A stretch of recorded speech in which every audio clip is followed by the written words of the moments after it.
హైదరాబాద్ ప్రజలతో రాష్ట్ర ప్రభుత్వం ఆటలాడుతోందన్నారు బీజేపీ నేతలు. జీహెచ్ఎంసీని ఎందుకు విస్తరిస్తున్నారో అర్థం కావడం లేదని చెప్పారు. కేంద్రం దేశవ్యాప్తంగా కులగణన చేస్తుందని చెప్పారు. ఓబీసీల అభివృద్ధి తమ పార్టీతోనే సాధ్యమన్నారు బీజేపీ లీడర్లు. ప్రధాని మోదీ నాయకత్వంలో మన పండుగలకు ప్రపంచవ్యాప్తంగా గుర్తింపు వస్తోందని చెప్పారు. జీహెచ్ఎంసీ విస్తరణకు బీజేపీ వ్యతిరేకమన్నారు ఆ పార్టీ రాష్ట్ర అధ్యక్షులు Ramachandra Rao. All party meeting, public opinion లేకుండా డివిజన్లు ఎలా పెడతారని ప్రభుత్వాన్ని ప్రశ్నించారు. ఏ ప్రాతిపదికన 300 డివిజన్లు పెట్టారని నిలదీశారు.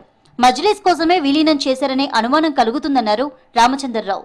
3 భాగాలు చేసి ఒక భాగం మొత్తం కూడా మజ్లిస్ పార్టీకి దారావతం చేసి వాళ్ళకు వచ్చేటటువంటి 70 సీట్లు ఏది ఉన్నాయో దాంతోపాటు 10-15 పక్క నుంచి మెజారిటీ సంబంధించినటువంటి ఒక బూత్లు ఒక డివిజన్ తీసుకొచ్చి వాళ్ళకి కలిపి ఆ ఒక్క పార్ట్ మాత్రం మొత్తం మజ్లిస్ పార్టీకి మేయరు, డిప్యూటీ మేయరు అన్ని వాళ్ళకు వచ్చేటట్టు. ఏదైతే రూలింగ్ పార్టీ ఉంది కాంగ్రెస్ పార్టీ, మేము వాళ్ళకి హెల్ప్ చేస్తాం, మేము వాళ్ళకి హెల్ప్ చేయండి అని క్విట్ ప్రోక్యూలానే హైదరాబాద్ ఒక స్వరూపాన్ని మారుస్తున్నది కాంగ్రెస్ పార్టీ. గ్లోబల్ సమ్మిట్ లో ఒక 10 డొల్ల కంపెనీలు వచ్చాయని, వాటికి దేశమంతా అప్పులున్నాయన్నారు రామచంద్రరావు. క్యాపిటల్ లేని కంపెనీలతో ఎంఓయూ చేసుకున్నారని ఆరోపించారు. రేవంత్ రెడ్డి సర్కార్ కులగణన వివరాలు ఎందుకు బయట పెట్టడం లేదని ప్రశ్నించారు. 10 కంపెనీలు డొల్ల కంపెనీలే, వాళ్ళకు దేశమంతా అప్పులున్నాయి, వాళ్ళ స్టాండర్డ్సే లేవు. గతంలో బ్లాక్ లిస్ట్ అయిన కంపెనీస్ ఉన్నాయి, వాళ్ళతోనే అగ్రిమెంట్ జరిగినాయి.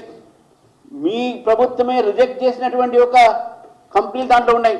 దాన్ని కూడా మీరు ఈరోజు పరిగణన తీసుకున్నారు. పరిగణన తీసుకొని వాళ్ళతో అగ్రిమెంట్ చేయక కొన్ని కంపెనీలు అయితే అసలు మొత్తం అసలు లేవు వాళ్ళ అన్ని క్యాపిటల్, వాళ్ళకు మించినటువంటి క్యాపిటల్ మీరు వాళ్ళు ఇన్వెస్ట్మెంట్ చేస్తామని చెప్పుకోవడం జరిగింది.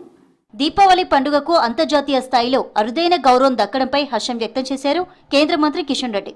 పండుగను UNESCO in tangible cultural heritage of humanity జాబితాలో చేర్చడం సంతోషమన్నారు. ఇది భారతీయులందరికీ గర్వకారణమని ఎక్స్లో పోస్ట్ చేశారు. భారతీయ సాంస్కృతిక వారసత్వానికి ప్రపంచవ్యాప్తంగా గుర్తింపు తెచ్చేందుకు ప్రధాని మోదీ కృషి చేస్తున్నారన్నారు కేంద్ర మంత్రి కిషన్ రెడ్డి.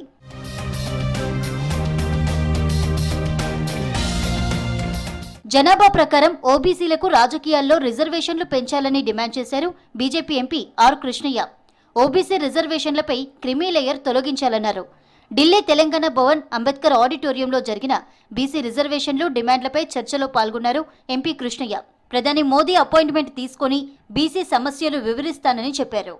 బీసీ సంఘాల నాయకులు బీసీలందరూ వచ్చి పెద్ద ఎత్తున ఉద్యమం చేసి సెమినార్ నడిపి ప్రధానమంత్రి అపాయింట్మెంట్ తీసుకొని కలిసి బీసీలకు రావాల్సిన వాటా బీసీలకు దక్కాలి.